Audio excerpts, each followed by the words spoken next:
तो आज का क्लास जैसे आप देख रहे हैं कि इंटरोगेटिव नेगेटिव सेंटेंस है। क्या है आज का जो क्लास है वो हम लोग आज का क्लास करने वाले हैं इंटरोगेटिव नेगेटिव पे। किस पे?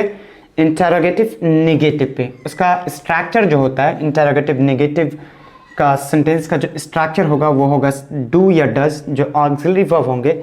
यानी हम लोग आज पढ़ रहे हैं सिंपल प्रेजेंट, जो हम लोग पढ़ रहे थे पिछले क्लास में। हम लोग इससे पहले पढ़ चुके हैं किसके बारे में? एफर्मेटिव पढ़ चुके हैं, यानी असर्टिव का एफर्मेटिव और निगेटिव पढ़ चुके हैं। उसके बाद नेक्स्ट तो जो था इंटरोगेटिव था, यानी जिसको हम लोग एस नो क्वेश्चन कहते हैं। तो इंटरोगेटिव में फिर आज हम लोग पढ़ेंगे इंटरोगेटिव का नेगेटिव। इससे पहले इंटरोगेटिव का एफर्मेटिव जिसको कहेंगे वो हो चुका है।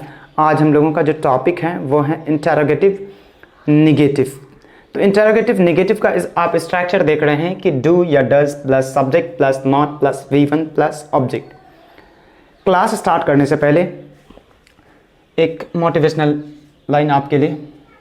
कहा जाता है कि पत्थर की चोट से अक्सर शीशा टूट जाया करता है। पत्थर की चोट से अक्सर शीशा टूट जाया करता है, पर उस शीशे की तलाश करो जिसके चोट से पत्थर भी टूट जाए। तो शुरुआत करते हैं उसी के साथ। तो स्ट्रक्चर है सब्जेक्ट डू या डज, उसके बाद सब्जेक्ट, उसके बाद नॉट, उसके बाद वर्ब का फर्स्ट फॉर्म, उसके बाद ऑब्जेक्ट। कुछ एग्जाम्पल लेते हैं हम लोग। सबसे पहले एग्जाम्पल लेने का काम करेंगे।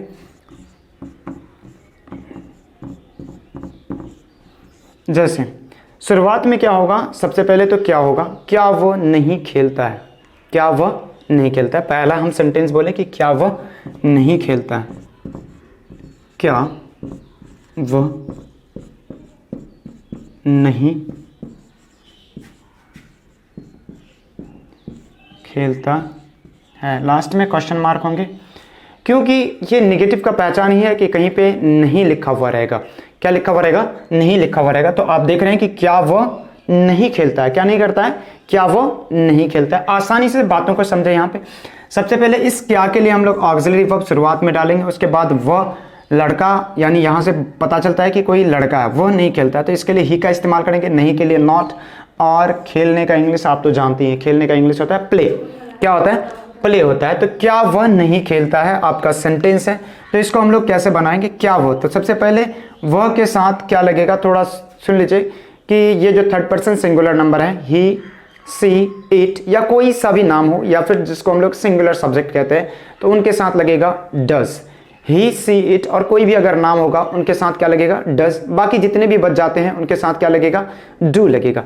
तो यहाँ पे ही, सी, इट के साथ तो डज लगेगा, और बाकी जो बच गया तो यहाँ पे वह है, तो वह के साथ क्या लगेगा? तो सबसे पहले लगेगा डज। क्या लगेगा? डज। उसके बाद इस वह का इंग्लिश डालेंगे सब्जेक्ट के जगह पे। तो वह क्या? वह का इंग्लिश होता है ही, डज ही। उसके बाद होता है नॉट। क्या लिखेंगे? Does he not. आगे खेलने का इंग्लिश होता है प्ले, तो does he not play. Last में क्वेश्चन मार्क डाल देंगे। क्या डाल देंगे? Question mark. और थोड़ा डाउट रहता है कि बच्चों को यहाँ पे डज लगा दिया और यहाँ पे भी 5 होना चाहिए, क्योंकि अफर्मेटिव में हम लोग पढ़ चुके हैं अफर्मेटिव ही, यानी सिंपल प्रेजेंट या प्रेजेंट इंडेफिनिट के अफर्मेटिव में ही क्या होता है, यानी वर्ब का फिफ्थ फॉर्म का यूज होता है। उसके बाद जैसे हम लोग negative, interrogative, WH negative, interrogative negative, ये सारे बनाते हैं, तो इनके लिए हम लोगों को डू डज का इस्तेमाल करना पड़ता है, वो सिंपल प्रेजेंट में, और वर्ब के फर्स्ट फॉर्म का ही इस्तेमाल होगा। एक बात याद रखिएगा, जब कभी भी डू ग्रुप के वर्ब, यानी do, does, did, done, do, does, did, ये सारे अगर क्या करें, मतलब ऑक्सिलरी वर्ब का काम करें, तो इनके बाद जो वर्ब आएंगे वो मेन वर्ब का फर्स्ट फॉर्म होगा। कौन सा फॉर्म होगा? मेन वर्ब का फर्स्ट फॉर्म का यूज करेंगे। हमेशा याद रखिएगा, एरर उसी में दे करके दी जाती है अक्सर। तो डज ही नॉट प्ले। आगे हम कुछ बोले नहीं, कोई ऑब्जेक्ट नहीं था, एक ऑब्जेक्ट वाला लेते हैं। दूसरा सेंटेंस हम लिख रहे हैं कि क्या तुम किताब नहीं पढ़ते हो? नहीं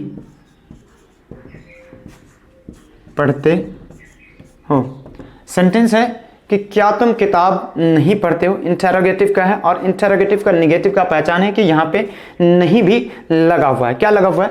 नहीं। क्या से शुरुआत है और यहाँ पे देख रहे हैं आप नहीं भी लगा हुआ है, तो पहचान, और लास्ट में ताते ती है।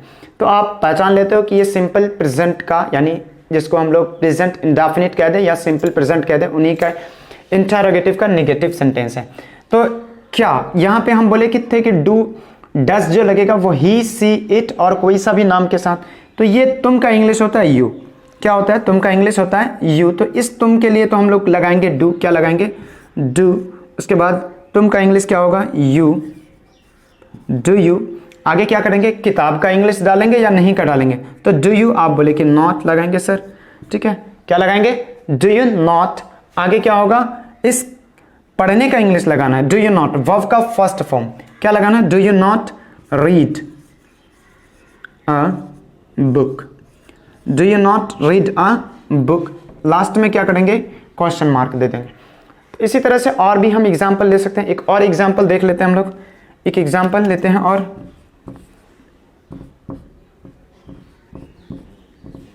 क्या रोहित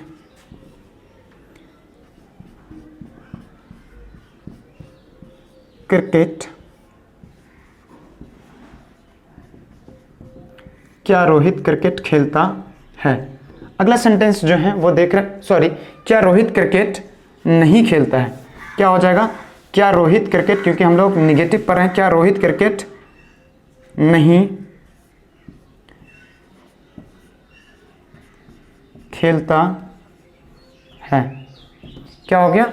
सेंटेंस है कि क्या रोहित क्रिकेट नहीं खेलता है। यहां से पता चलता है कि ये क्या है, और यहां से पता चलता है कि इंटरोगेटिव है, और यहां आप देख रहे हैं कि निगेटिव, नॉट लगा दिया गया है। आगे आप जो देख रहे हैं वो पहचान है किसका?